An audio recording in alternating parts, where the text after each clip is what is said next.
Well, we're awful excited to be here, I can tell you that, and great surprise. We get here, a beautiful building, and the ice was good. Everyone was kind of thinking it might not be good. It was.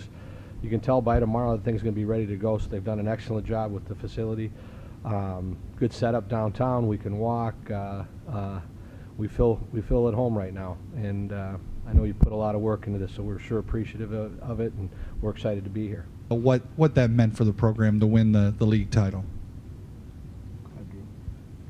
Well, we feel like it is one of the best leagues in college hockey. So to finish at the top of that is something pretty special, and the feather in the cap there was it was our first time in school history, and so it's something to be proud of and hang our hat on for now. But we're a selfish group. We're not really satisfied with that either. We feel like this program's got a couple more steps to go in order to become one of the elite programs in the country. So that's what we're working towards.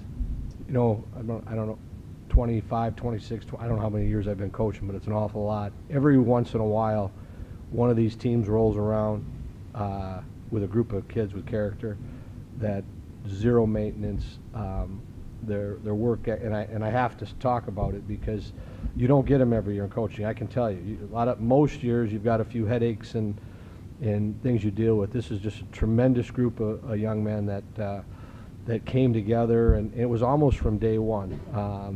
We lost 2 games to start the year on the road at New Hampshire. We were tied in the third period both nights, and it you know, sometimes that can set you back, and it didn't.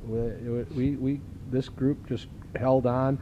There's only 7 upperclassmen. This leadership group has been outstanding, and it's been a treat for me to be with these guys, and I just feel that I got to add that because it's a special time when that happens.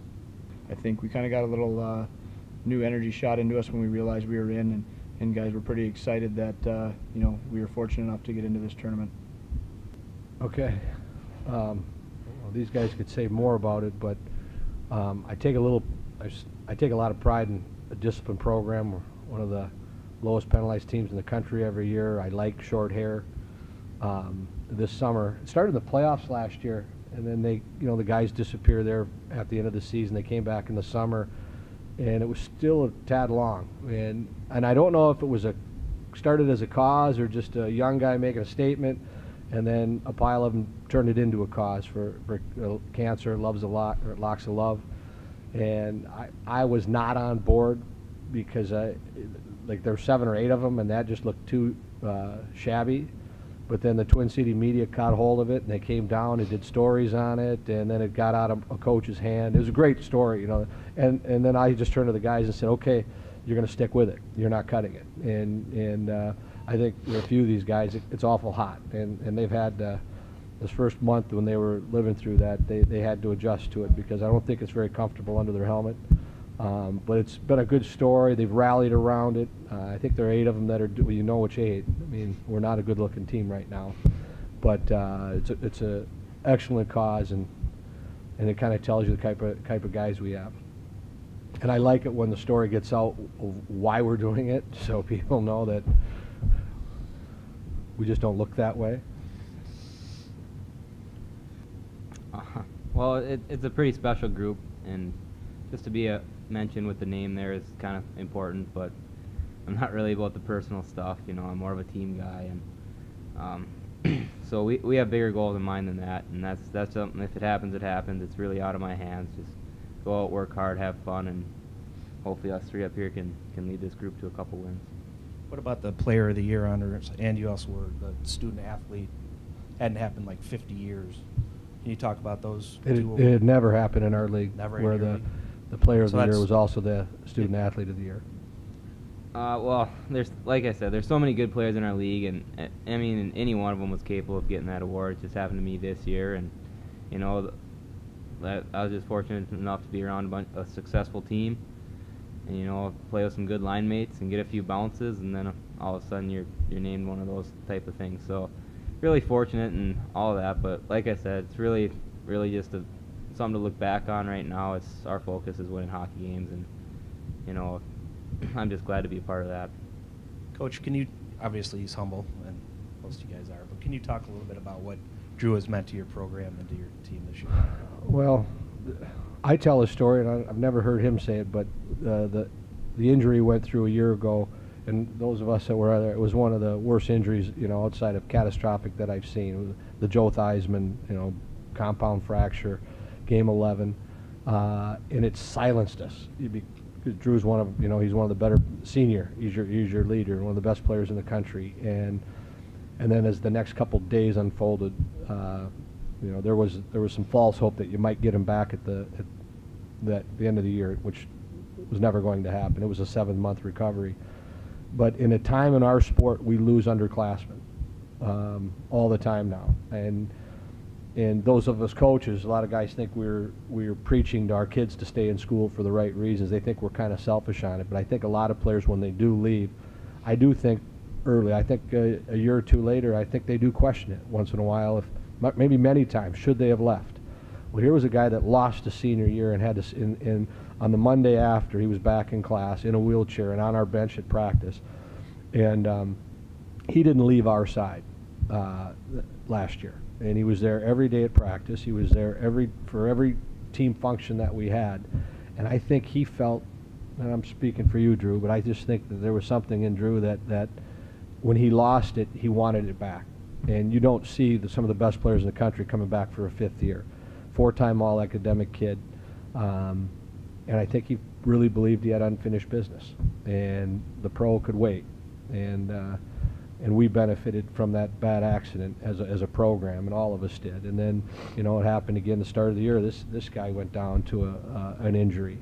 And, that's part of sports. And this guy was one of the best players in our conference a year ago. And I think they learn from each other. And I think when you're around that, the athletes teach each other how to get through tough times. But we're awful fortunate that our whole program, and that's why I'm so happy that he's getting the accolades that he got, because he did it for the right reasons. The program leaving the WCHA, your thoughts about leaving that league? Got a couple thoughts on it. First, we have a gentleman's agreement in college hockey, in your league, that when you get outside of your league play, that you don't share secrets to the opposing players. Well, with the breakup of Western College hockey, there are a lot of enemies, because we got every report you could imagine about Notre Dame, and I'm sure Notre Dame got every report from our league about us. So there's some bitter people. There's bitter feelings about what happened in the West. And it's such a storied, historied league, and maybe, and I'm just too old-fashioned, maybe I'll figure it out one day, that maybe we are going in a new direction that's going to be better for college hockey, and we're going to have to wait and see. But I don't think it's crystal clear right now, which, it's spooky which direction we're heading in the West. And the breakup, because you had the WCHA and the CCHA were 2 magnificent hockey conferences. Our conference was, you think of it, sold-out buildings, 37 national championships. It might be more than that. Tom, you might have it if you're in the room. Hobie Baker winners. Our tournament was one of the most successful tournaments, and now we're all going to try to go duplicate that. And maybe it'll happen. Let's hope that in a few years that, and I'll be one of those guys say, aha, I get it. It is good for college hockey. But we're heading in it happened in football years ago. The old Southwest Conference was a great football conference, and they all went their own directions, and they survived, and maybe we're going to be able to do that too. But it's sad. I guess that's to know that league is breaking up. What kind of things do you have to do to prepare for Notre Dame? Well, you watch the film. I mean, I'm sure they're going to say the same thing. You watch the film, you get your reports, and you've got 1 week to turn it around. They've got some similarities to Wisconsin in how they play. We just played Wisconsin 3 out of our last 5 games, so there may be something there. But I think a lot of us at this time of the year, we're just hoping that we concentrate a lot on our game and how we want to play. And there are some things, especially special teams, that you have to defend against or try to expose on their side. And it really, at this time of the year, it's big-time players have to make big-time plays and big-time moments. And we really just get our guys up and running and turn these guys loose tomorrow. And and that's really it.